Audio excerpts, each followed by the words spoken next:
चलो स्टूडेंट, आज हम standard 5th का मराठी सब्जेक्ट का लेसन नंबर 27 देखते हैं, जिसका नाम है महर्षि विट्ठल रामजी शिंदे। इसका लेसन का हम लोग एक्सरसाइज देखते हैं। क्वेश्चन 1, एका वाक्यात उत्तरे लिहा।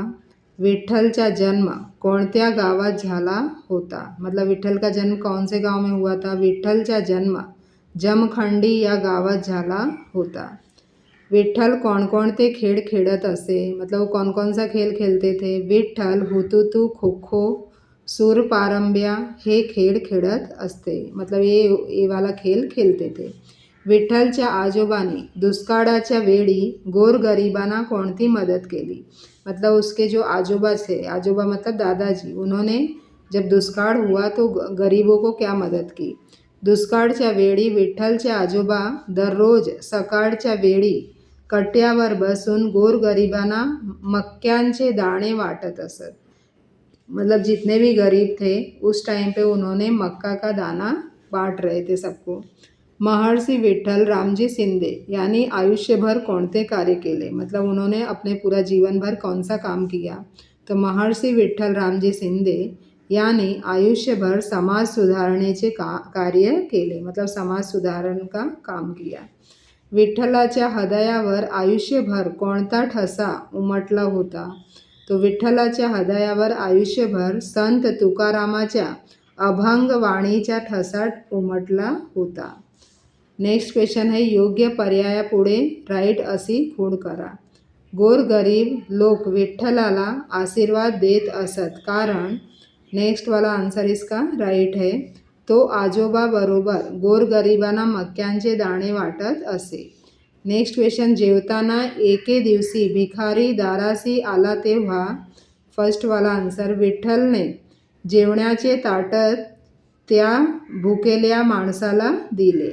मतलब जब वो खाना खाने बैठे और उसमें भिखारी आ गया तो उन्होंने अपना ही भोजन का जो थाली था उसको दे दिए। नेक्स्ट क्वेश्चन, योग्य पर्याय रंगवा। लहानपणी या खेळामध्ये विठ्ठलच्या डॅश व सहनशील दिसून येते। तो आंसर क्या है? धीटपणा। माणसात डॅश करणे योग्य नाही, तो क्या आएगा? भेद करणे योग्य नाही। आजोबा कट्ट्यावर बसून गोरगरिबांना मक्यांचे दाणे वाटत असे। तोची डॅश ओळखावा, देव तेथेची जाणावा। आंसर कौन सा है? साधू। तोची साधू ओळखावा, देव तेथेची जाणावा।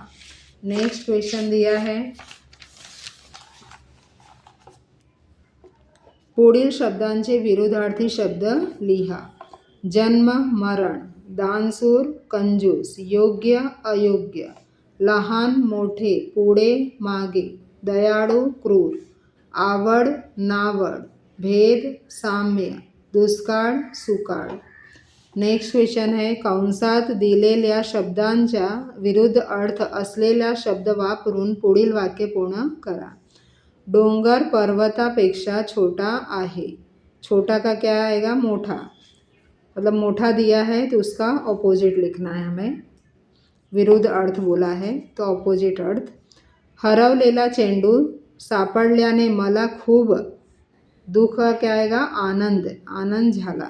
ससा हा प्राणी धीट का क्या आएगा? ऑपोजिट भित्रा असतो। राजूला कपडे आवडत नाहीत, सैल का घट्ट। वीणा चालते, भरभर का हळूहळू। एक अनेक लिहा। अब वर्ष वर्षे, दाणा दाणे, ठसा ठसे, घर घरे, खेड़ खेड़, गांव गावे। इस तरह से इसका आंसर्स था। अब इसका आंसर भी कंप्लीट हो गया स्टूडेंट। नोटबुक में अपने राइट कर लो और बाय हार्ट करो। वीडियो अच्छा लगा तो सब्सक्राइब करना मत भूलना स्टूडेंट।